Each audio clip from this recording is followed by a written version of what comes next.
In this lesson, I want to look at a do loop. So I'm going to copy out some of this information that we used in the previous lesson, and I have made some adjustments here as well. So I've adjusted the event listeners, how I'm adding the event listeners. So I'm using the add event listener method instead of just doing the on click. It's essentially the same thing, but add event listener, as we had looked at earlier, would work within older browsers as well. So that's the difference between the two. So again, a personal preference. I usually use add event listener so you can add multiple events as well. So let's now take a look at the do loop. So instead of while loop, I'm going to change this to do loop.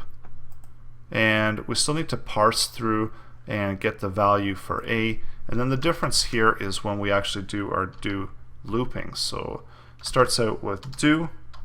We have curly brackets, and we've got the loop happening within here.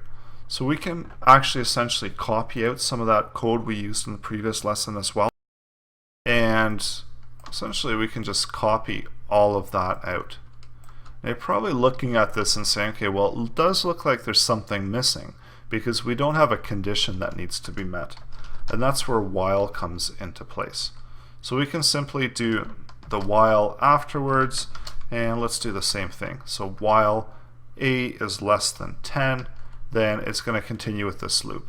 So the way this is going to work, it's going to hit the loop, it's going to do this, it's going to see while, it's going to return to do, and loop through again until the condition is met. And then lastly, we need that same line of code there so we can output our content, our container content. So let's see how this works out. So we press this do loop, we press this while loop, and really it's pretty much the same thing. So just different ways to present the loop.